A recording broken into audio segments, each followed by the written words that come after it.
Shalom, salam damai dan sukacita yang dikerjakan oleh Roh Kudus dalam kehidupan kita semua. Pagi hari ini saya rindu membagi berkat buat kita semua melalui kebenaran firman Allah yang saya beri judul Perjanjian Darah, yang terambil dalam kitab Imamat pasal 17 ayat 11. Karena nyawa makhluk ada di dalam darahnya, dan aku telah memberikan darah itu kepadamu di atas mezbah untuk mengadakan pendamaian bagi nyawamu. Karena darah mengadakan pendamaian dengan perantaraan nyawa. Bapak Ibu sekalian yang diberkati oleh Allah, firman Allah ini bertalian erat dengan kitab Kejadian pasal 3 ayatnya yang ke-21. Kita tahu bersama ayat ini dimunculkan karena ada sebab, ada problem yang terjadi di seputar Taman Eden.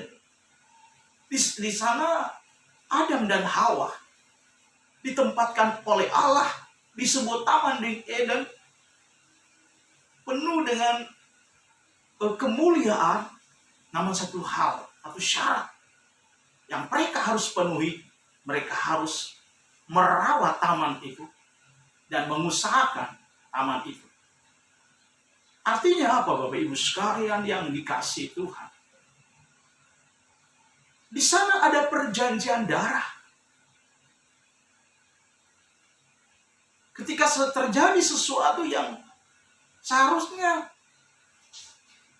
dijaga dan dirawat oleh manusia pertama, Adam dan Hawa, pada kenyataan tidak demikian. Sehingga bagaimana supaya manusia pertama layak di hadapan Allah? Maka Allah mengadakan perjanjian darah kepada mereka. Perjanjian darah itu dituangkan di dalam Kejadian pasal 3 ayat yang ke-21. Di mana Alkitab memberi pernyataan untuk menutupi kealpaan manusia, keterpurukan hidup manusia. Dia menyembelih domba. Dan domba itu adalah tipologi, adalah gambaran yang akan dialami oleh Sang Putra. Itulah Kristus Yesus. Dalam Yohanes 1:29 dikatakan, lihatlah anak domba Allah yang menghapus dosa isi dunia. Dan masuk di dalam kitab Imamat, kitab Imam, kitab yang disampaikan oleh seorang nabi besar, itulah Nabi Musa, mendidik, mengedukasi umat-umat Allah di zaman perjanjian lama. Ketika menghadap Allah, syarat mutlak adalah menyembelih domba. Ada korban darah di sana. Karena itu, kalau kita melihat di dalam cermin Alkitab kepada keluarga Adam dan Hawa, kedua kekasih ini menghadirkan generasi. Di dalam Kejadian pasalnya yang keempat ayat 1 sampai ayat yang kelima, di sana dijelaskan terhadap keluarga kecil ini, itulah mulai dari keluarga Adam dan Hawa, melahirkan 2 putra. Dikatakan bahwa Adam dan Hawa ini menghadirkan 2 putra yang namanya Kain dan Habel. Keduanya dijelaskan oleh Alkitab bahwa mereka adalah anak kembar. Sebab Hawa mengandung 1 kali dan melahirkan 2 kali. Dalam Kejadian pasal 4 ayat 1 sampai yang kedua. Kain dan Habel tampaknya sama, namun keduanya memilih pekerjaan yang berbeda. Saudara yang dikasihi Tuhan, si bungsu memilih menjadi seorang gembala, sedangkan si sulung memilih menjadi seorang petani. Saudara yang dikasihi Tuhan, sejak semula Allah telah mengajarkan asas berkorban. Korban itu adalah korban darah, sebagaimana yang kita sudah dengar dalam Imamat pasal 17 ayat 11. Saya ulangi lagi, dikatakan, aku telah memberikan darah itu kepadamu di atas mezbah untuk mengadakan pendamaian bagi nyawamu, karena darah mengadakan pendamaian dengan perantara nyawa. Darah ini mengadakan pendamaian untuk menebus dosa umat manusia. Karena itu, sejak semula Allah telah mengajarkan asas berkorban, yaitu korban darah sebagai persembahan untuk Tuhan kepada kedua putra dari Adam dan Hawa. Sehingga kemudian dikatakan oleh kitab suci bahwa korban darah sebagai persembahan untuk Tuhan kepada orang tua mereka, sehubungan dengan ketidaktaatan Hawa, sehingga kemuliaan Allah sirna. Dan dari sinilah manusia pertama mulai mengenal dosa. Saudara yang dikasihi Tuhan, sehingga jubah kemuliaannya sirna, dan di sana sehingga terlihat ketelanjangan yang sangat memalukan dalam Kejadian pasal 3 ayat yang ke-7. Tapi kita tentu bersyukur. Allah menutupi ketelanjangan manusia dengan menyembelih domba dan memakaikan kulit domba itu sebagai penutup aurat kepada manusia. Itulah Adam dan Hawa. Menurut daripada ayat firman Allah ini, Kejadian pasal 3:21 tadi, dikenal sebagai perjanjian Eden atau perjanjian darah, atau dimaknai dengan korban darah. Saudara yang dikasihi Tuhan, saya percaya Adam dan Hawa telah mengajarkan kepada kedua putranya mengenai asas-asas berkorban, korban persembahan yang berkenan di hati Allah, sesuai dengan pernyataan Alkitab Kejadian pasal 4 ayat 3 dan 4. Menjadi bahan perenungan kita.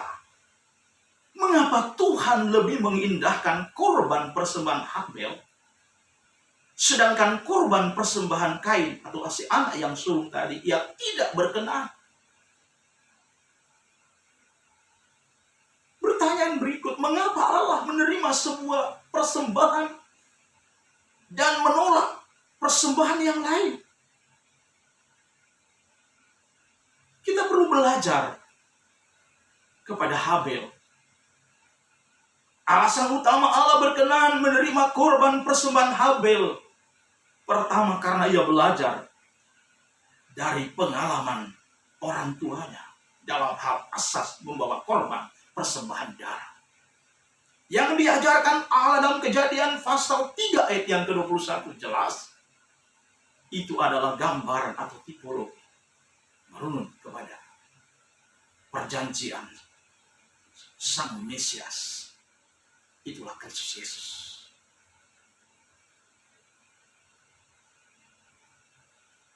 Dan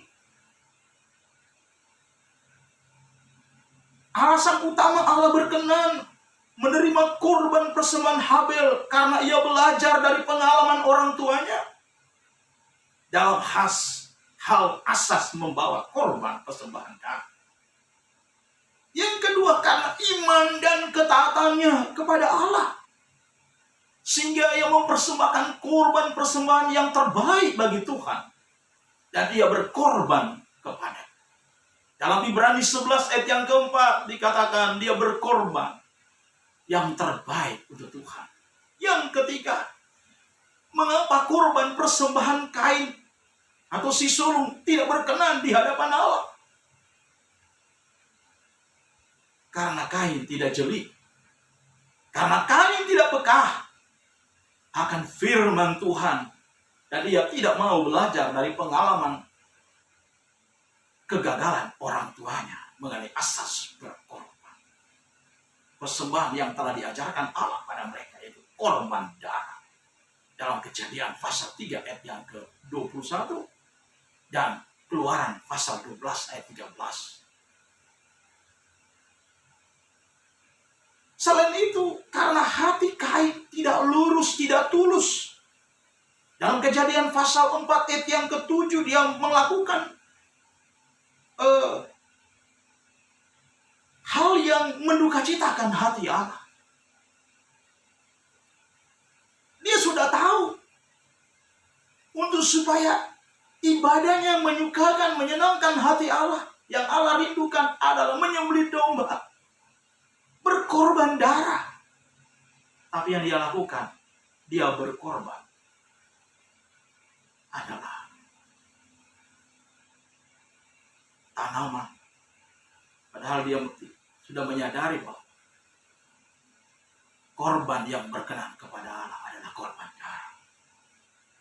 Korban persembahan yang berkenan di hadapan Allah adalah korban yang dipersembahkan dengan hati yang tulus dan didasari oleh ketaatan terhadap firman dan iman yang memberi kemenangan dalam hidupnya. Kita belajar kepada si bungsu tadi, Habel. Dia taat kepada perintah Allah. Sehingga ketika dia dibunuh oleh kakaknya, darahnya meminta pertanggungjawaban di hadapan Allah. Dalam Ibrani pasal 11 ayat yang keempat, darah Habel, darah orang benar, mengadakan pendamaian bagi dosa umat manusia. Itu adalah gambaran darah Kristus, mengadakan pendamaian untuk dosa kita umat manusia. Maukah kita melakukan hal itu? Sebagaimana dilakukan oleh seorang Habel. Dia mengindahkan korban persembahan.